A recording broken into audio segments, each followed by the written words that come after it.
Happy New Year po. Welcome back. At ngayon ko lang po napifeel na nandito na kayo talaga. Kasi nung nakaraan, parang medyo yung akin pong utak, mali yata. Yung akin pong brain ay malayo pa talaga. Kasi nasa under management po yung aking utak pa ng time na yun. Para bang nagpa-process pa po yung aking sarili, mga kapatid, during that time. And we would like to praise God today. At nandito po tayo. Now, ito po yung ating pong pag-aaralan ngayon na magbibigay po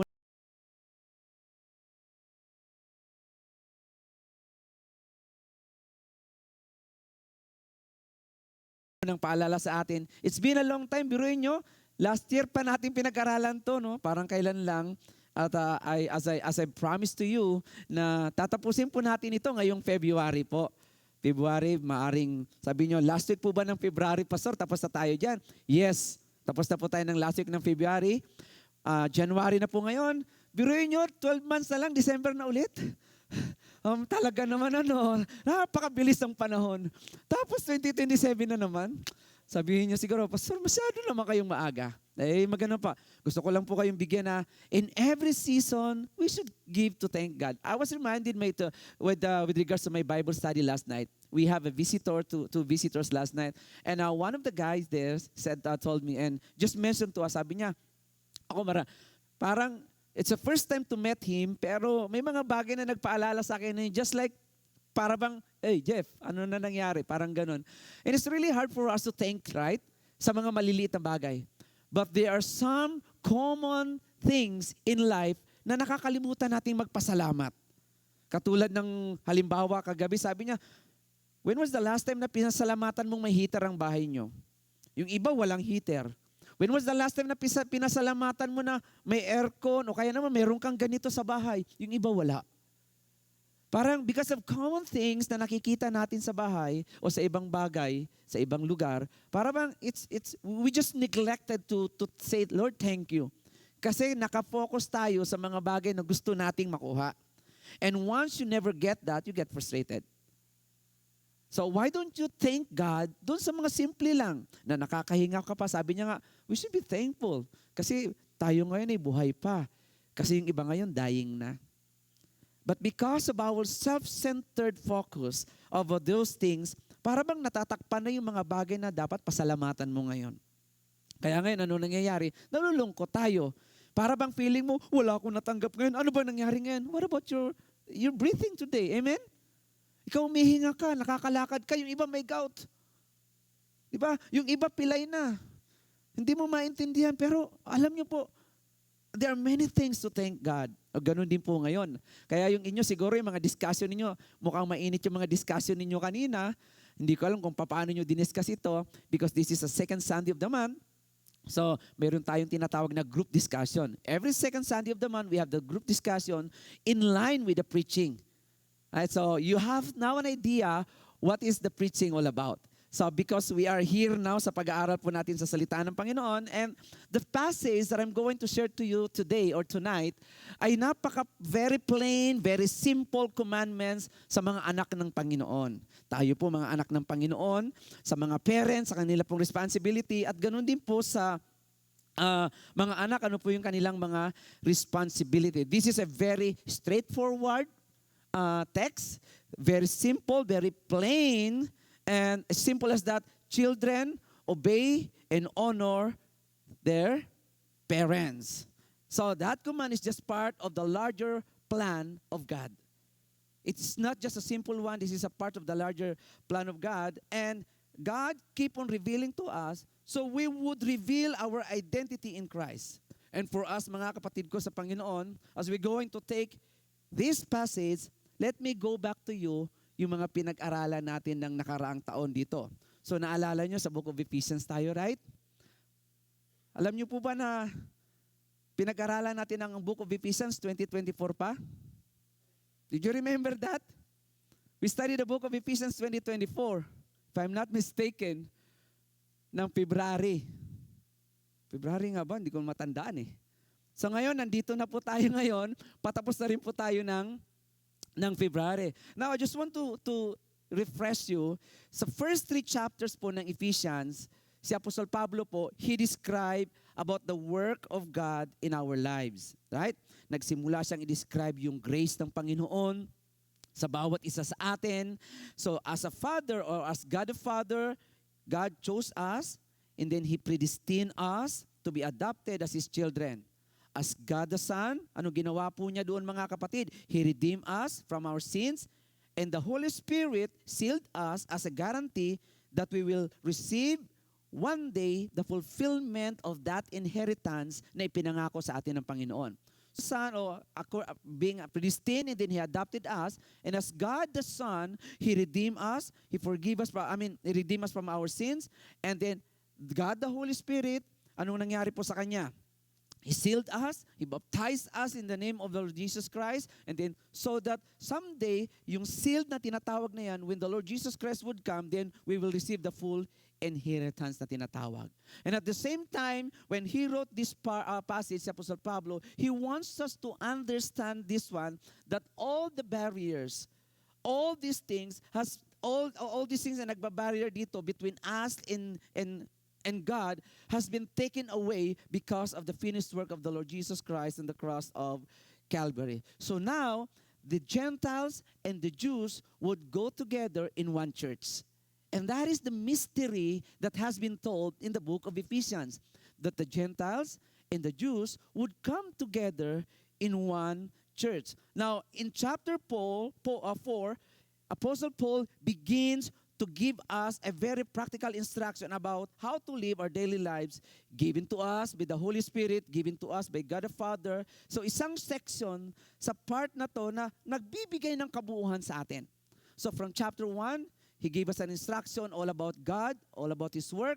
Pagdating sa chapter 4 naman, binigyan niya tayo dito ng isang magandang halimbawa about instruction of doing all these things. Kaya sabi niya, walk worthy of your calling.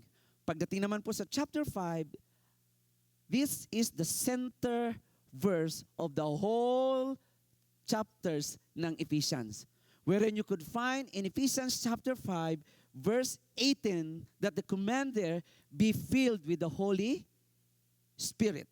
Now, there is no such thing as commandment about of the Spirit except for the filled.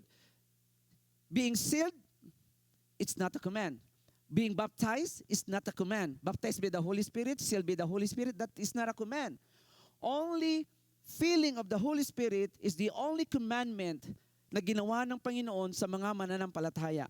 And that is the primarily the primary important things of being controlled by the Holy Spirit as we are being guided by the Word of God. How do I know that I am filled with the Holy Spirit? If I am doing the Word of God. Some people would say, if I am filled with the Holy Spirit, gumagano na daw po ako. That's not feeling of the Holy Spirit. When you know that you are filled with the Holy Spirit, you are obeying the Word of God because the Word of God is the one who guides you. And that is what we call feeling of the Holy Spirit here. As one of the results of being controlled by the Holy Spirit is to submit to one another in the fear of the Lord. Diba in chapter 5? Sabi niyo, Pastor, mahaba yan sa chapter 5 ka pa lang. Chapter 6 na yung babasahin natin. I just want you to review all these things. Now, we saw it also that last year, kung matatandaan po ninyo, doon sa preaching series po natin, we finished about yung tinatawag natin na the plan of God with regards to the marriage.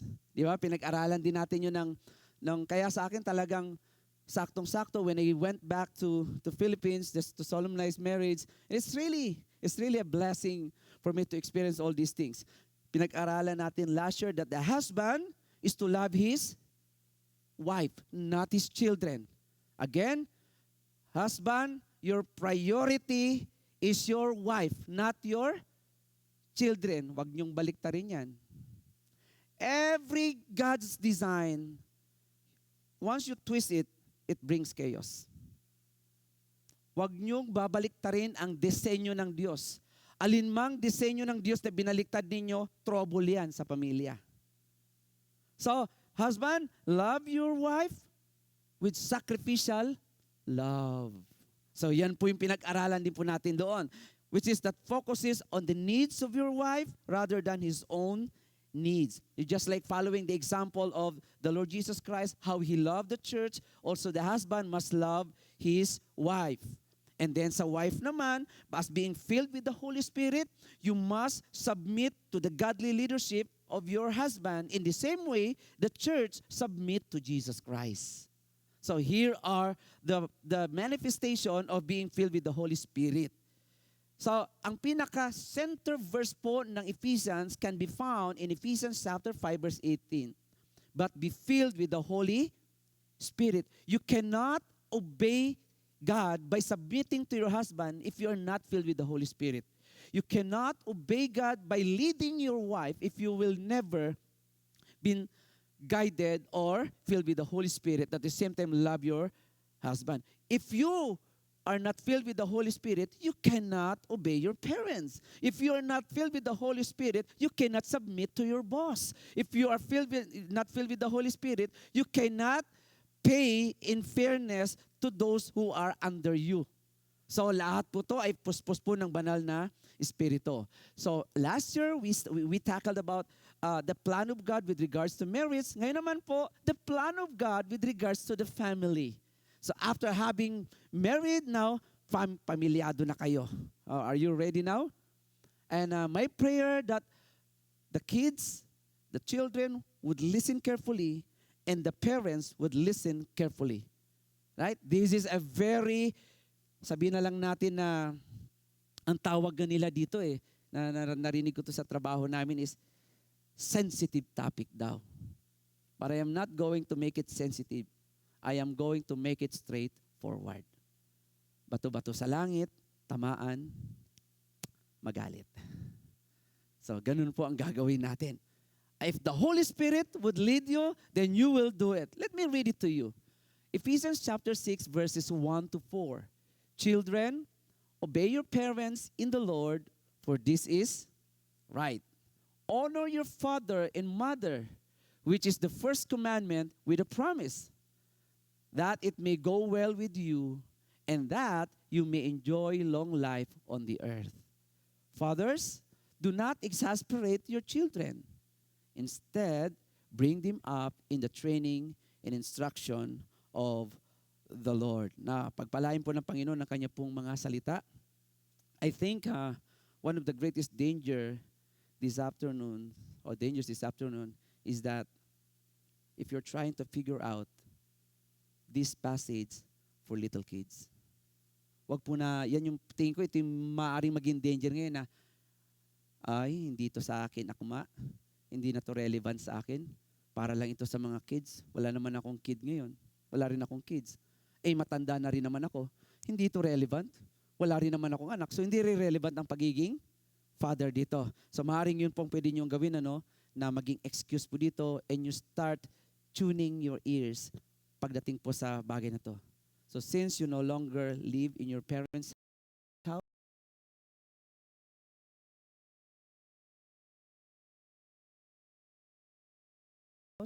probably you have an excuse about this. So you view this passage probably as part of God's word that doesn't really apply to you. Probably you might say that one. Now, before we go any further, let's think about this one, just for a moment. So, when we say children here, now the word children does not mean infant. When you read children, doesn't mean 3 years old. Doesn't mean 5 years old here. Right? There are other words which means the same as infant. So yung word po na children dito, it is a general word for offspring. That is a very general word po dito. It's just like talking about children in general, no age can be viewed here. Wala pong age na ganito siya, ito yung tinutukoy niya pong children. So, from birth hanggang sa young people po, as long as they are under parental care and control, you are their children equals offspring. Parehas po yun. So, hanggat nasa control ka po, nasa rooftop ka ng iyo pong mga magulang. And I am convinced that we could all find some principles from this passage na pwede po nating ma-apply po dito. Kaya nga mga children, ako children, kayo children, sino bang hindi children dito? No? Children, anak. So if you're still living under your parents' roof, Are you listening? Hanggat ikaw ay nasa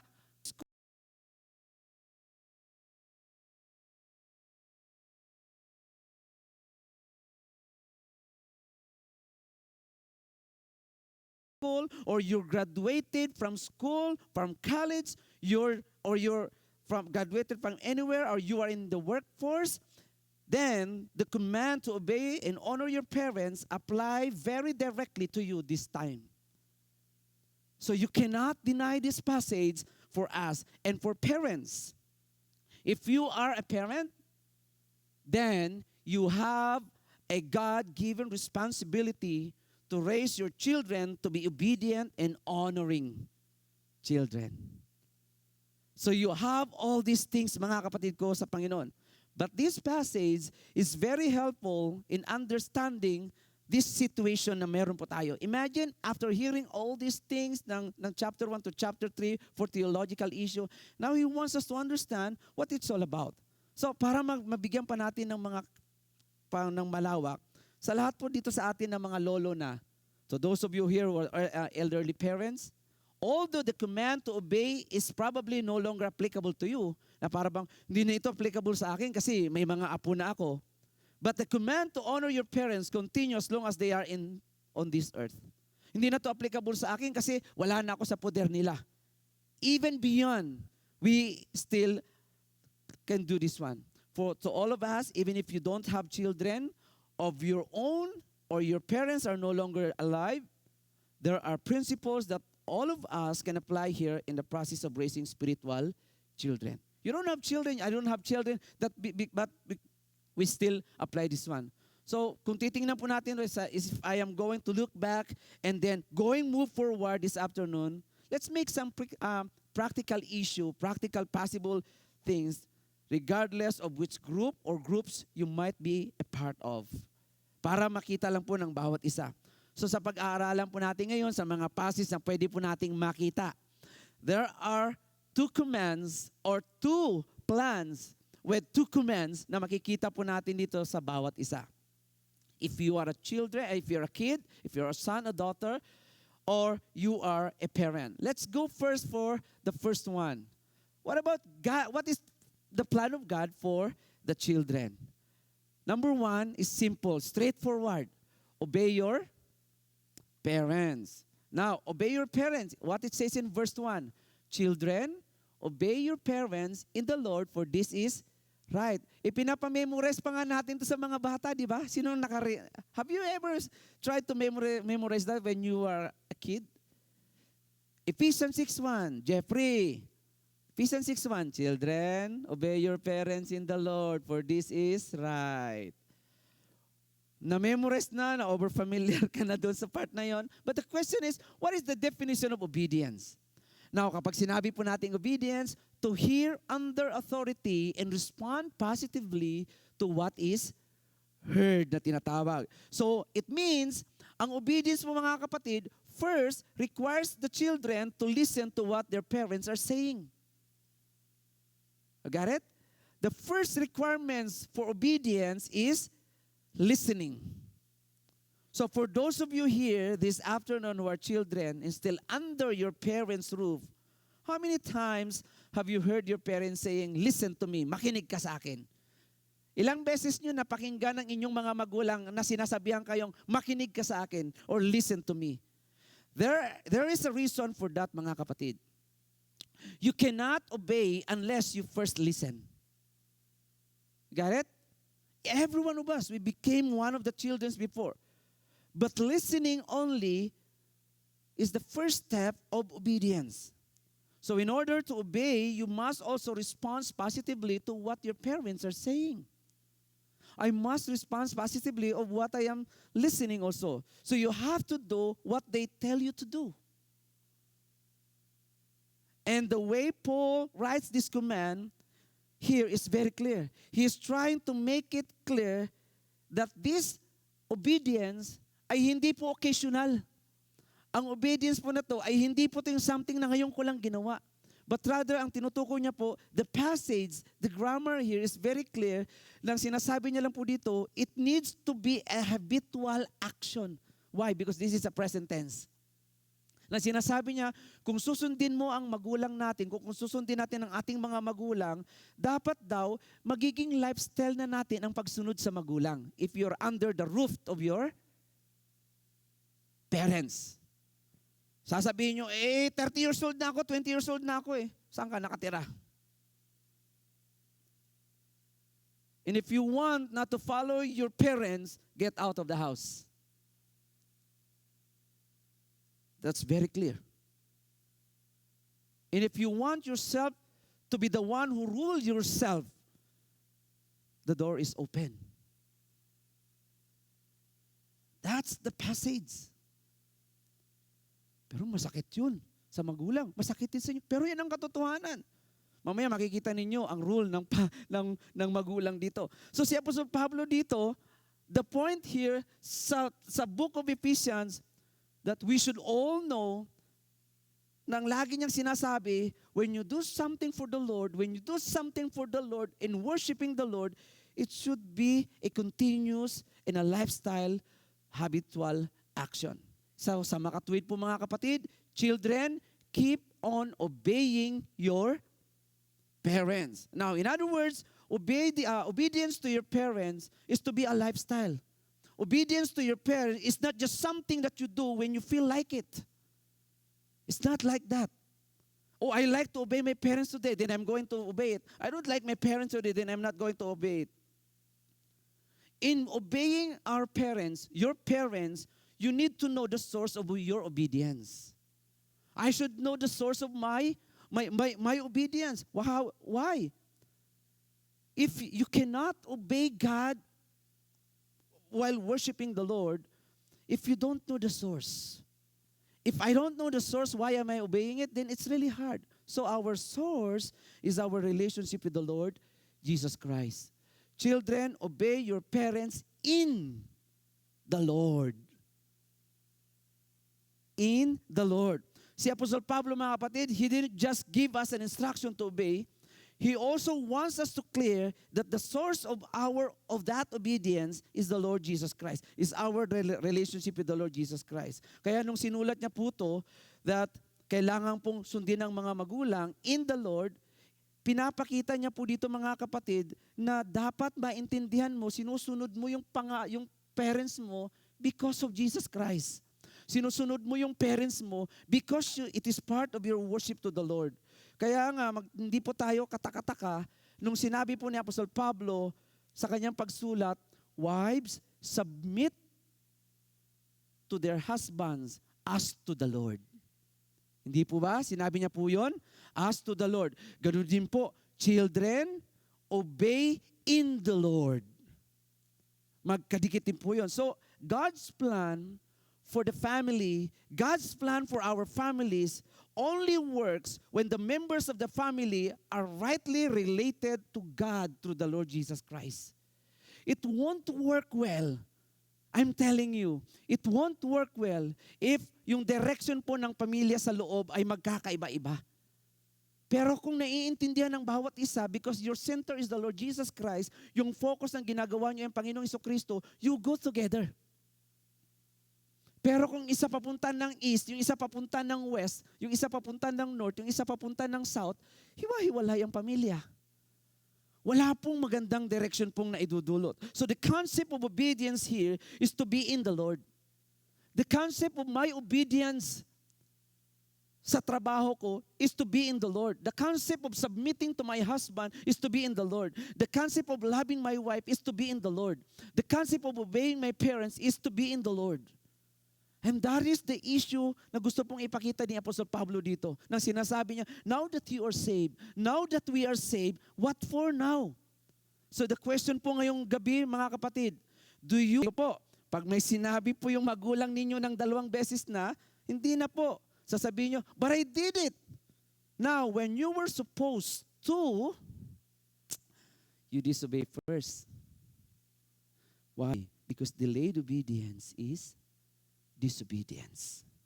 They should not have to count down. 1, 2, 3. Pag nakatatlo na ako, manda ka na, siyempre, hintayin niya pa yung 3. Sinabi mo kasi Bibilangan kita ng 3. Pag nakatatlo na ako, umayos ka. 1. Narinig ng bata,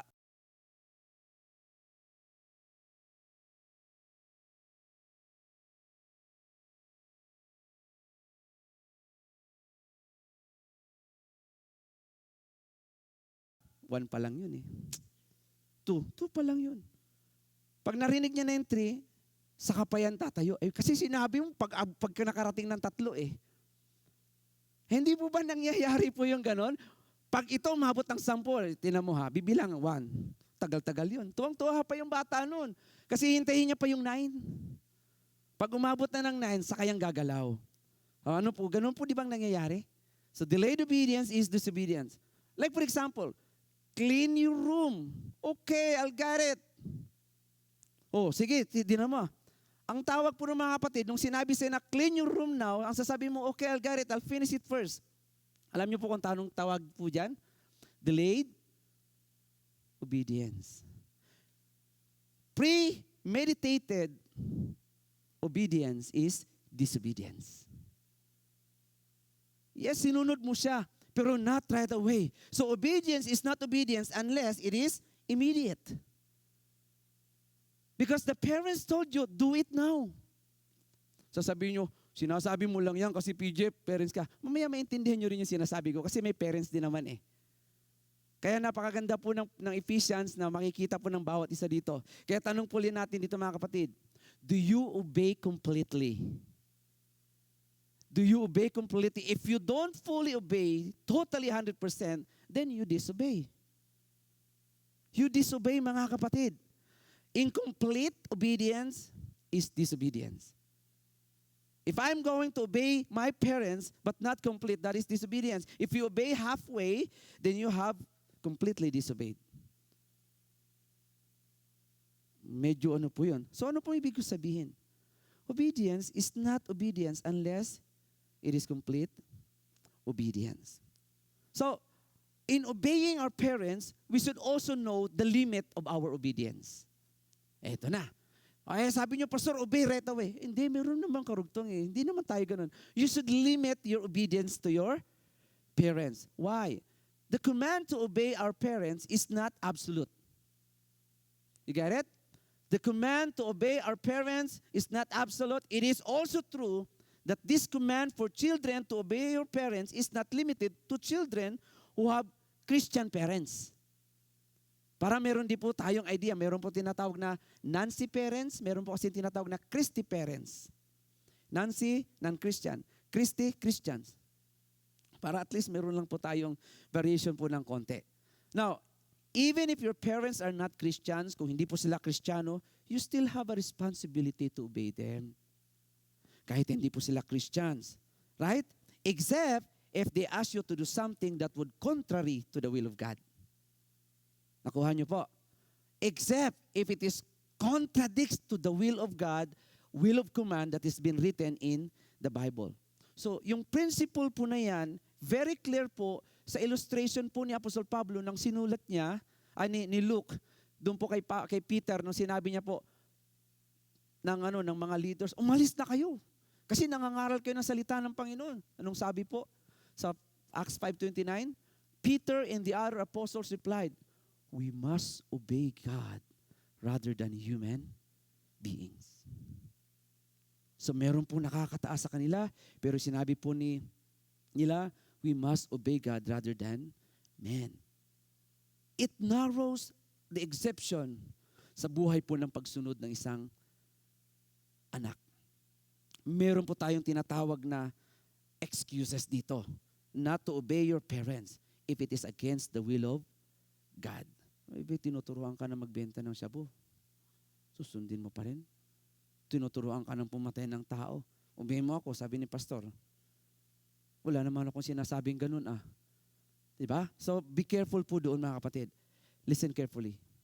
You cannot just say to your parents, I am not going to clean up my room. Kasi wala yan sa Bible. Sasabihin nyo, sabi ni pastor, pag biblical, saka lang ako susunod. Sinabi mo, linisin ko yung kwarto ko. Saan yan sa Bible? Maybe you would say, I have the authority to disobey you because it's not in the Bible. Right? Sasabihin niya, maligo ka na. Wala naman yung utos sa Bible na maligo ka na. Mabantot ka na nga eh. Maaring, probably, ang sinasabi ko lang po mga kapatid, there are some exception, but be careful, and it should be clear to the will of God. Yung sinasabi ko lang doon po dito mga kapatid, with regards to sin. Hindi naman siguro kasalanan na utusan ka ng magulang mo, linisin ang kwarto mo. Kasalanan ba yun? Hindi naman siguro, no? So, you see the definition of obedience. What is the reason for obedience? Sabi po sa Ephesians 6:1, children, obey your parents in the Lord because this is right. So the reason for disobedience, because this is right. It is right. Because that is the way God ordained it to be. No need to ask questions. Because God ordained children to obey their parents. God planned before the world began, it has been written now, as the word of God, the children must obey their parents. So the word na ginamit po ni Apostol Pablo dito is the same word, ang ginamit niyang word is, na nagdi-describe po sa isang tao ng pagiging righteous. Because that is the word right ang ginamit niya. So si Apostol Pablo, he uses that word na nagkakaroon po ng something sa bawat isa sa atin. Na maaaring siguro sasabihin ninyo, why do I need to obey my parents? Sama ng loob ko sa kanya. Children are to obey their parents.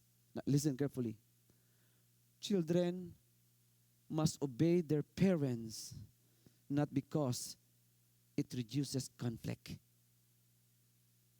Children must obey their parents not because it makes it more pleasant to live. Children must obey their parents not because it is the best interest of the parents. No. Children must obey their parents because it looks like you are holier than thou. No. Children must obey their parents because it is ordained by God to obey their parents. No question. You're not going to obey your parents. We're not going to obey the parents. We're not going to instruct them to obey me so that I would be a good parent to someone, so that people would think that I am a good parent because my children obey me. It doesn't look like that. You obey the parents because that is the ordained principle of God. Yun po yung tinuturo niya pa mga kapatid dito. These are all benefits that flows from obeying our parents. Totoo po mga kapatid. But that is not the reason children are to obey their parents. There are two strong emphasis na pwede pong makita po natin dito. We do it to obey our parents because it is right. Period. Because it is right in the eyes of God. Not in the eyes of people, not in the eyes of your friends, not in the eyes of the relatives. You obey your parents not because people wants to see you good. You obey parents because that is right in the eyes of God, not in the eyes of someone here. They are to do it because it is right. And Apostle Paul writes that children are to obey because it is right and not some other reasons na pwede niya pong ibigay. Sundin mo ako. Tandaan mo, pastor ako. Not that way. Sundin mo ako. Ano na lang ano na lang sasabihin ng mga kapatiran ganito? Men pleaser na tayo. We're not men pleaser here. We always focus on God. Our center in our life, in our activity must be God.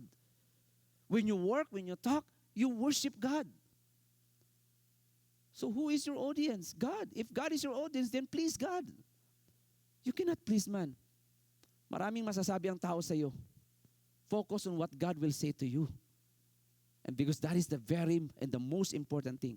If you start being a man pleaser, I'm telling you, you will end up ruining your life. Why, mga kapatid? What is the reason for that? Because it is right. Now, let me tell you something. Ang pagsunod po sa magulang is not natural for everyone. Hindi po ito natural, mga kapatid. Alam nyo ba na ang mga bata, tayong mga tao, mga anak, hindi naman tayong natural na pinanganak na sumusunod eh. Tayong natural na disobedience. Imagine mo yung sasabihin sa yung pinanganak kang nagdi-disobey kasi may sinful nature ka. Tapos sasabihin sa iyo ni Apostol Pablo, sumunod ka sa magulang mo. Gaano katindi at kahirap yun. Ang hirap nun. We are naturally born with a sinful nature together with that disobedience. And then suddenly Apostle Paul would tell you, obey your parents. How hard it is. Mga kapatid, you don't have to teach your kids how to disobey. Meron ba dito mga tao, matuto kang mag-disobey? Hindi mo tinuturuan kasi likas na sa kanya ang mag-disobey.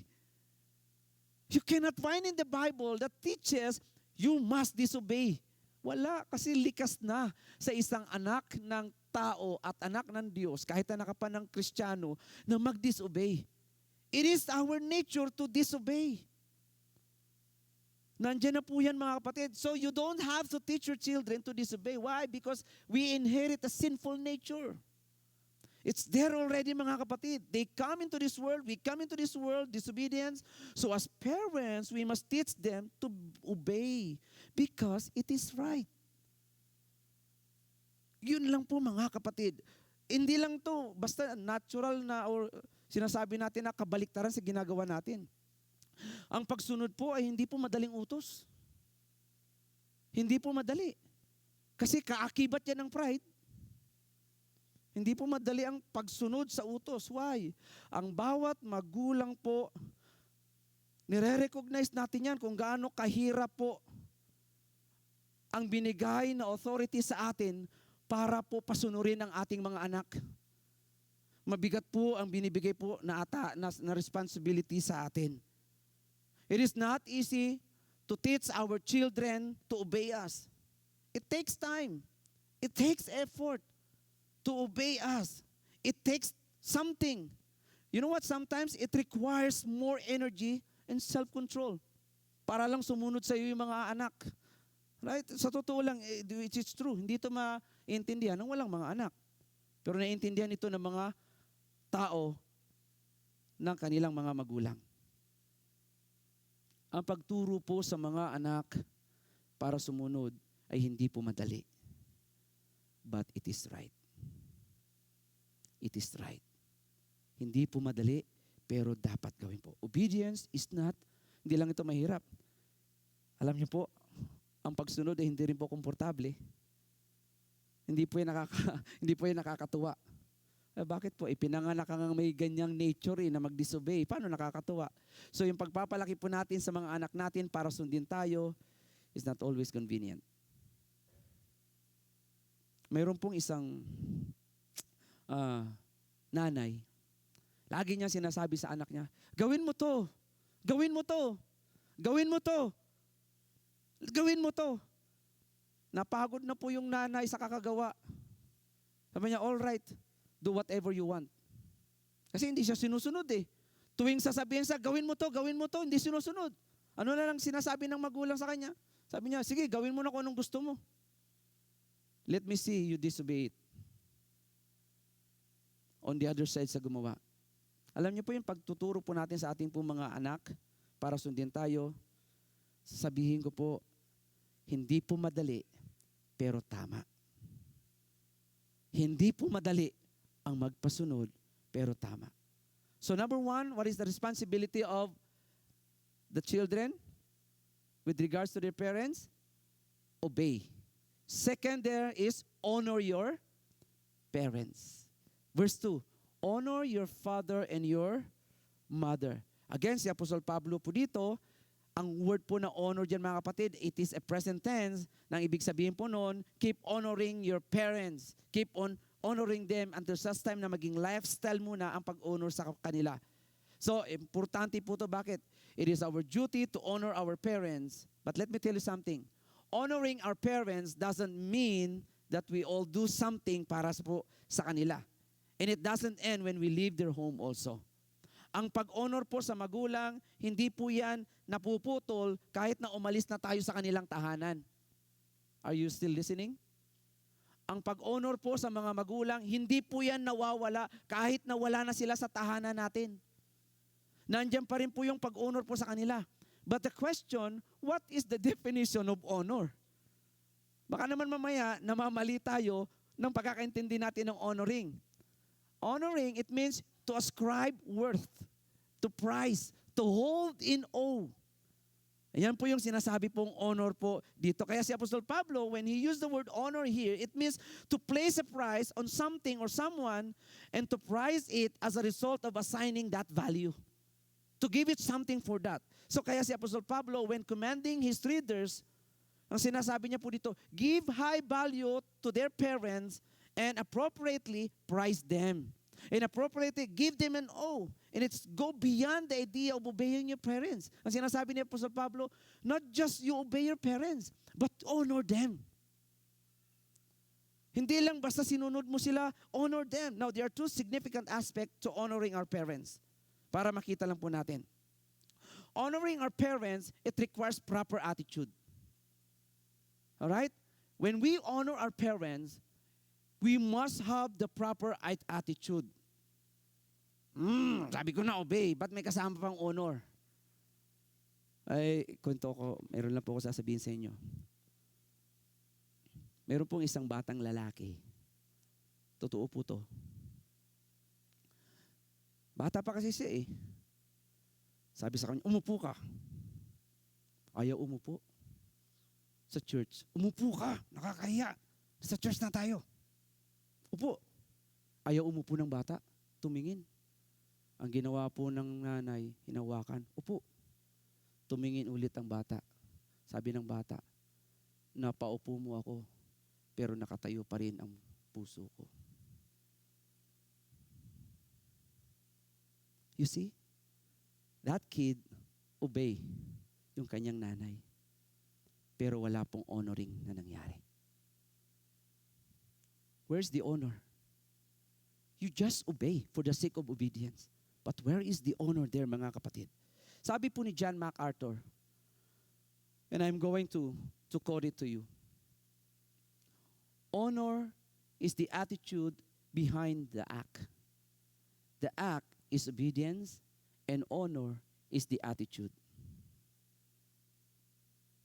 What is that? Honor is the attitude behind the act. The act is obedience and honor is the attitude. Ibig sabihin po ng mga kapatid, when you are doing something, you need to remember that an act without proper attitude is hypocrisy. An obedience without proper attitude is hypocrisy. Pagpapakitang tao lang.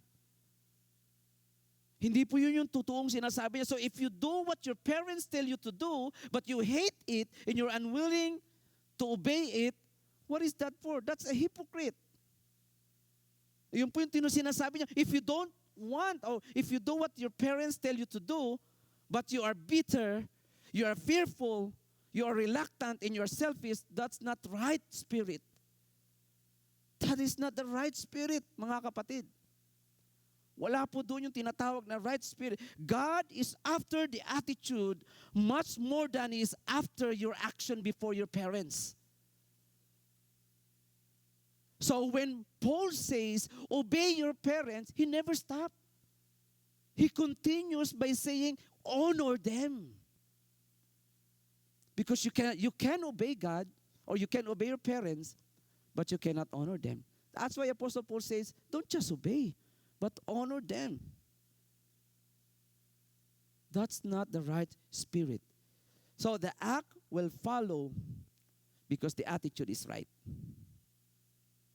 When the attitude is right, I'm telling you, the act will follow right. But a right act with the wrong attitude is nothing but hypocrisy. Yun po yung totoo, mga kapatid. But honor, let me tell you something. Ang pag-o-honor po sa magulang is not just limited to our attitude. Ang pag-o-honor po sa parents, hindi po yan nalilimitahan lang sa ating attitude. Bagkus, doon din po sa ating behavior. So when you obey God through obeying your parents here, not just obeying, you honor them. Yung honor na tinatawag ko po dito is not just something your attitude, but also your behavior. Honoring our parents, it requires both the proper attitude as well as proper behavior.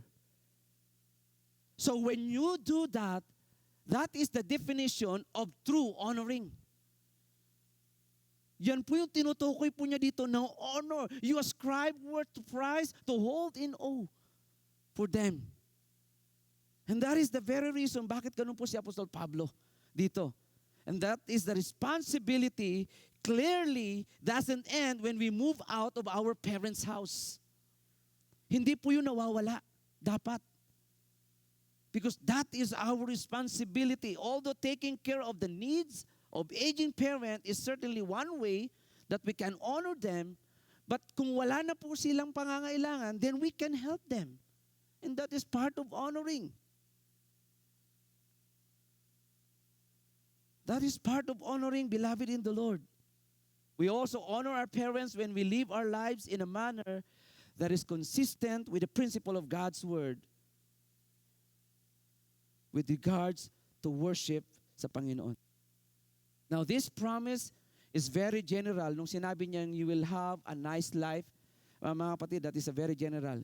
In other words, when you obey your parents, when you honor your parents, they will have that richer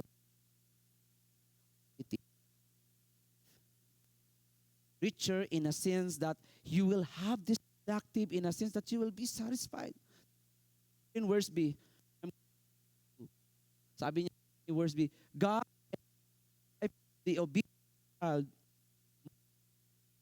He may sin us, hence enriches us. That is the main thought here, beloved in the Lord. You disrespect God who gave them to you. Pag hindi nyo nire-respeto yung inyong mga magulang, hindi rin po natin nire-respeto ang Diyos na nagbigay sa kanila sa atin. If you them or say bad things about them behind their back or roll behind their eyes at them, laking gumaganon-ganon. Alam mo yun, di ba yung mga hindi ka naman nahihypnotize? Pero pag pinapagalitan ka, gumaganon ka sa mga magulang, di ba nakakita? Yung mga bata ngayon, tingnan yung mga bata. Pagalitan mo lang, ganyan na, sasabihin din sa'yo. Ganon lang ka rin eh. Tinitin ka rin talaga niya. So ngayon, magulang hindi magpapatalo, tititin, luwang-luwa na yan, hindi pa rin yan talaga tilat. Talagang tibay ng bata. Anong gagawin ng magulang? Kasi naluluhan na, hindi na maipikit eh. Aalis na lang. Lang. Di ba? Ngayon, hindi po ba nangyayari sa mga magulang? Anak, di ba yung mga maliliit lang, tingnan nyo, bata pa lang, may o lahat naman may lino. Ibig sabihin, bata pa lang, medyo pasaway na ng konti eh. Ganun po nangyayari. Dear mga kapatid, again, ang pagsunod ay hindi sapat. Need to honor them. Children must look up and carefully to their parents. Kailangan po yun para po sa Panginoon. So hindi po pwedeng elaborate lahat ito. Pero sinabi lang po ni Apostol Pablo, ngayon, na anak ka na ng Panginoon. Anong sabi niya sa Ephesians? Worthy of your calling in your salvation. In one way of walking worthy in your calling, in your salvation, obey your parents carefully. In one way of walking worthy of your calling, submit to your husband. In one way of walking worthy of your calling, love your wife. Way of walking worthy of your, sabi niya po doon, Master, be fair of paying them. In walking worthy of your calling in your salvation as being identified with the Lord Jesus Christ, sabi, servants, to your master. Kaya sinabi niya, walk worthy of calling and be spirit in Ephesians chapter 5 verse 18. These are the identity of being in Christ. These are we need to understand, children. The parents, sabihin ng mga, "Ay, salamat. Kayo naman humanda." Mga dinig siguro ng inyong mga anak dito, no? Parents, are you ready? Here are the parents. What is God's plan for the parents? Look at verse 4. Father, do not exasperate your children. Instead, bring them up in the training and instruction of. Note here that even Apostle Paul, he focused on the father. Doon po sa verse 2, obey your parents, both yon general, your mother and your father. Now, not because Apostle Paul ay kaya sinabi niya na, father na lang po ito. Maybe you think that because we are good providers, then automatically the good fathers ang ini-issue niya po dito. Pwede po maging ganun po dito. Gagawin po natin. But let me tell you something. In raising a kid or a child, kasama po yung nanay dyan. Hindi po ba? Si tatay nagtatrabaho, si nanay ang nagtutulong sa bahay. So we assume that both are good. But let me tell you something here. God holds us personally here that it is the father who is responsible for training the child. Right? The father. Of course, yung mga babae, yung mga nanay, partners with their husbands sa pagpapalaki nito. But I believe that God recommended the father as the head of family. Sabi po ni Dr. James Dobson, when I'm going to read it to you. Wala po dyan. A Christian is obligated to lead family to the best, to his ability. If his family has purchased too many items on credit card, hindi ako nagsabi nito ha, sabi po to ni Dr. James. If we purchase many things on credit card, then the financial crunch is ultimately his fault. Kaya mga kapatid, sa January 31, mga men, I have a seminar on fatherhood, marriage, and financing. So pag-aralan po natin ng iba't iba po yun dito. If he's something here, sinabi niya po dito, one more. If the family never reads the Bible or seldom goes to church on Sunday, God holds the man to blame. Right? If the children are disrespectful and disobedient, the primary responsibility lies with the father, not his wife. Okay? The greatest need is for husbands to begin guiding their families rather than pouring every physical and emotional resource into the mere acquisition of money. End quote. Sabi po ni Dr. James Dobson. Now, there are things, mga kapatid, na nakaatang sa balikat po ng mga kalalakihan. Fathers, God wants us to be directly involved in the lives of our children. We cannot delegate it to our wives. Let me tell you again. We cannot delegate it to our wives. We have two commands here in Ephesians chapter 6, verse 4. The first is a negative command. Sabi niya, do not exasperate. The positive command, bring them up into the training and instruction of the Lord Jesus Christ. Sa New American Standard Version, he put it, do not provoke your children. Pag sinabi niyo pong provoke, kakaiba po yun, ano? So, meron pong ibig sabihin, pag sinabi niyo do not provoke your children, dapat maintindihan po natin dito, na ibig niya pong sabihin dito, do not, sa the Message translation, sabi niya, do not come down to your children. to the point that they will leave you. So, in the first or the negative one na sinabi niya dito, una ito, do not provoke your children. That is the first negative command to all the parents, especially for the fathers. Pag sinabi ko po, sinabi ng Bible na do not provoke, it means do not pressure your children to achieve something because you want it.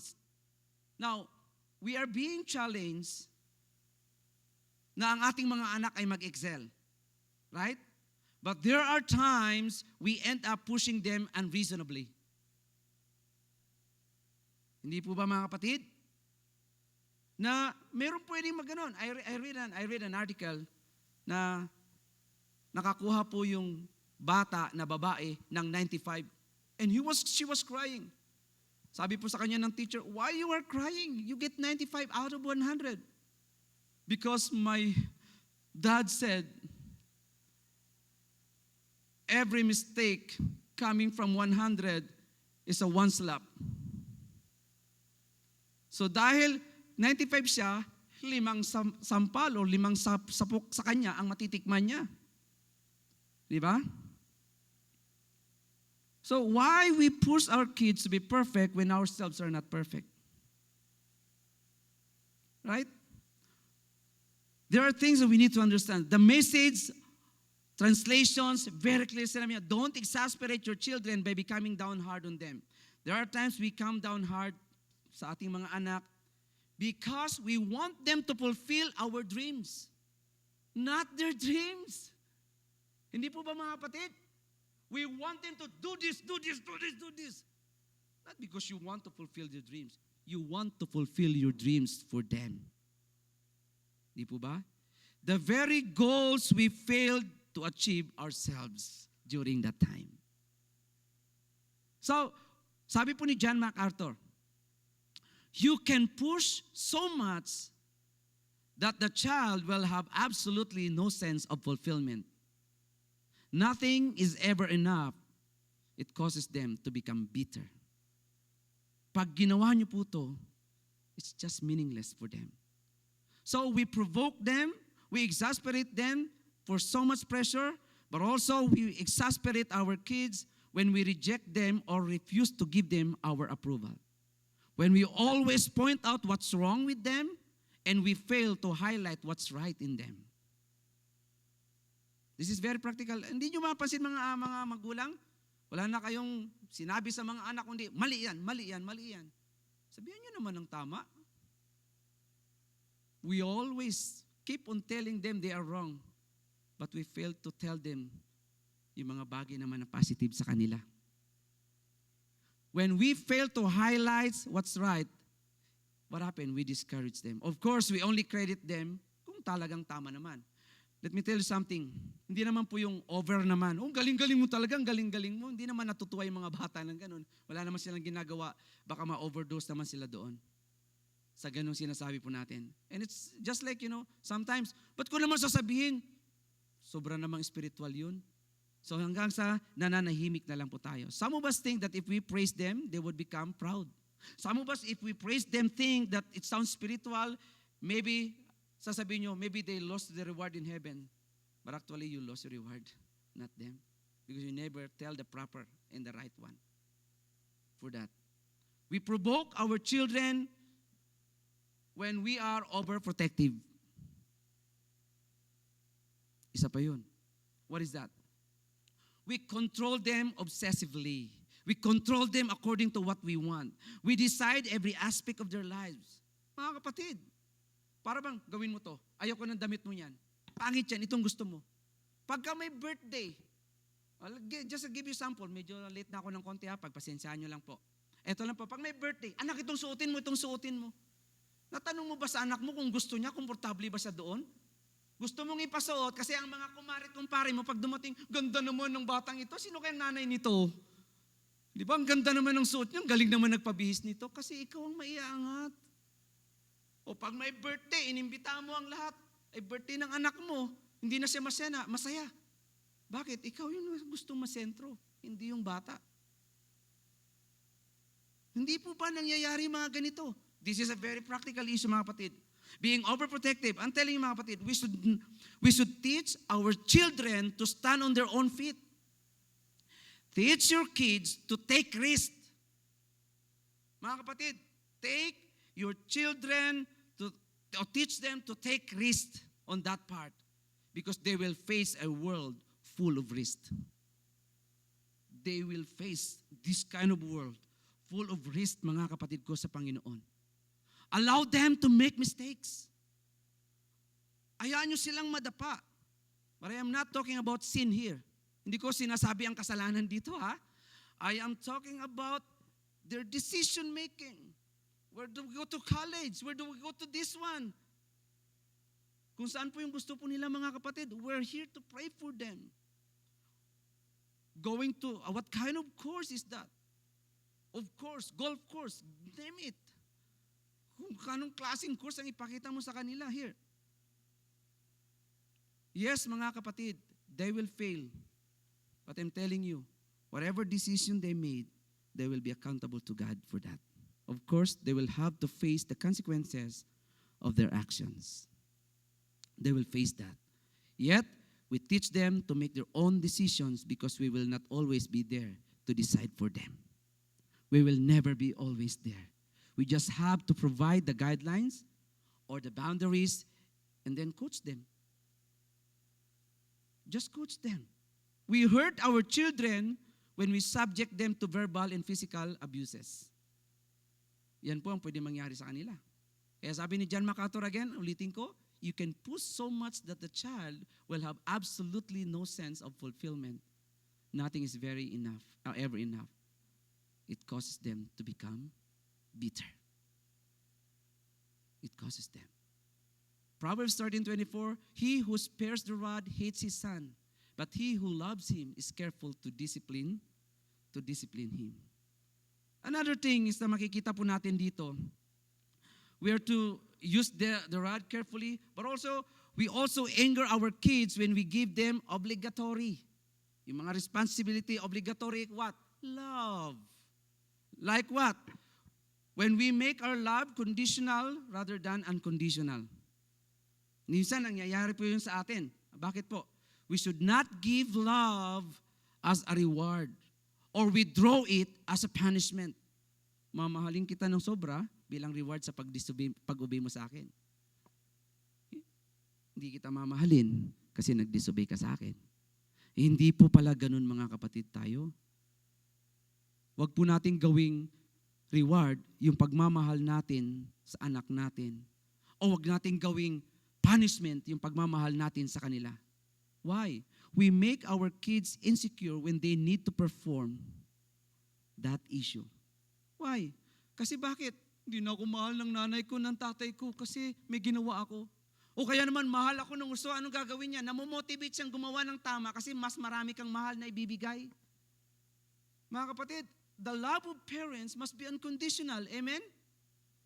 Wala pong hinihingi. Don't wait for them to sing, you've got to love me for what I am. And what?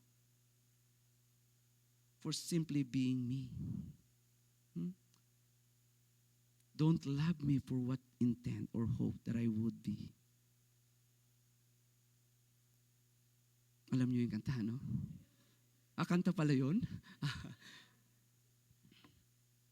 Huwag niyo na pong hintayin na kantahin ng ating mga anak ito. Na you've got to love me, nanay, for what I am. Just love your kids unconditionally. Amen? If we love, let me tell you something. If we love conditionally, we might be using our kids to feed our fantasy. Oh, continue the song. Right? So, we are not really in love. Biblically speaking, we are not that kind of love. We don't even have to say it or to show it. We just neglect them. So, wag na natin hintayin na kakantahin pa sa atin yan. Para sa bawat isa po sa atin. Someone said, when we say we have no time, we are actually saying it's not my priority. Our kids spell love as time. That's the way they spell love. you have time. You make time. So, sa atin po ngayon, nawa maging paalala po to sa atin. This is a very good thing to remind ourselves. Next, sabi niya po doon, positively, not just do not provoke them, but bring them in the training instruction of the Lord. Bring them. He mentioned the word instead. This is a very big contrast. Instead. Right? Sabi ni John MacArthur, if you want to destroy your child, just make him feel inferior to everyone else in the family. You can test that. Ask your kids how they feel about each other and find out if they have preference toward each other. If they do, they probably pick them up from you. So what kind of training ang ipinapakita po natin dito mga kapatid ko sa Panginoon? Ano po yung ginagawa natin? So to bring our children in the Lord's way is a command, not an option. Hindi po to option na turuan sila ng salita ng Diyos. Busy kasi ako. Hindi. It is a command. Parenting is our calling. Fathers, we cannot delegate this task to our wives. Huwag po natin ibigay ang trabahong ito sa ating mga asawa. We cannot turn it over to the school. Are you still listening? Huwag po natin itong ibigay sa school. The church is not a substitute also here. The Sunday school complements you, but it cannot replace you as a teacher. We are disobedient if we fail to parent our children. We must take responsibility for them. It is our duty. It is also, again, in the present tense, it means continuous. So it means parenting needs our commitment. When we teach them, it's not an option, but continuous lang po to sa atin. Parenting requires compassion. Bring them up. Sabi niya, bring them up. It has an idea of nourishing tenderly. The same word ang ginamit niya po dyan. Tell them to your children over and over again. Sabi ni Moses, talk about them all the time. Whether you are at home or walking along the road or going to bed at night or getting up in the morning. It must be a habit to teach them. Huwag tayo magsawa. Huwag tayo magsawa. Kahit hindi sila nakikinig, tuloy lang. Pag nawala ka na, marirealize din yan nila. Pero huwag tayo pong pagsawaan. Sabi po ni Charles Swindoll, to discipline is to correct the child who is going the wrong way. To instruct is to show the child the right way. Christ is the center of the relationship. The nearer parents and children draw to Christ, the nearer they draw to each other. Amen? Katulad din po yan sa mag-asawa. The more you are getting close to God, the more you are getting close to each other. Yan yung lagi kong sinasabi sa counseling sa marriage. It's just like a triangle. The more you are far, far away from God, the more you are far away with each other. But the more you are getting close with each other, kay God, the more kayong napapalapit sa bawat isa. Tandaan nyo, tingnan nyo. Di ba, pag parehas kayong high spiritually, ang sweet nyo. Pag ang buong pamilya, parehas kayong high spiritually, ang ganda ng relasyon. Pero pag may sin sa gitna, tumba ang relasyon. Tumba yan. Ganun ang nangyayari po talaga yan. In 1 Thessalonians chapter 2, 11-12, for you know that we dealt with each of you as a father deals with his own children, encouraging, comforting, and urging you to live lives worthy of God who calls you into His kingdom and glory. This is the job of the father. Na kinahintulad po ni Apostol Pablo. Let me talk to the children. It's tough enough to be parents. Mga bata, mga anak, it's very tough to become a parent. I know that you like it. But I'm telling you, you can only understand the parents when you will become a parent. Today, you won't understand the parents. Maintindihan nyo lang yan pag naging magulang na rin po kayo.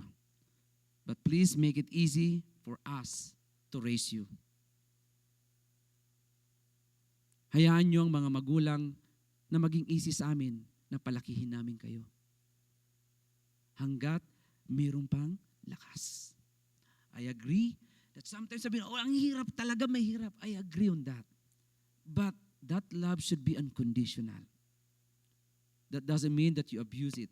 If you want your parents' trust, children, be trustworthy. If you want your parents' trust, be trustworthy. Sa bawat isa sa atin, I know we have a lot of things to do and keep on telling you here, but these are the things that you need to understand in life. Lahat ng ito, magagawa lang natin na turuan ng mga bata, sumunod ang mga bata, kung binigyan ka ng pagkatakot ng Diyos. All of this is just a challenge to us that we must walk worthy of our calling. Being identified with Christ is this. Children, obey and honor your parents. Parents, do not provoke your children, but instead, teach them and lead them into Christ. Huwag po tayong magsawa. Bring them into the church. Bring them to Sunday school. Ayaw unahan mo. Don't be a boss. Be a leader. Let's go together. As a family, come together in the church as a family. Don't tell to your children, go to the church, but you're not coming. Sama-sama po tayo mga kapatid. Huwag kayong Again, mga anak, hanggat nasa ibubungan kayo ng inyong mga magulang, sumunod kayo. If you want to disobey, the door is open. And you will face the consequence on that. Sa habag at awa lang ng Diyos, masusunod natin ito. You cannot understand what it's all about when you never experience it. May the Lord give us grace and mercy for the sin that we've committed of not fulfilling these responsibilities. Father, we thank you for your word tonight. May you bless this in our hearts, in our thoughts. In Jesus' name, amen.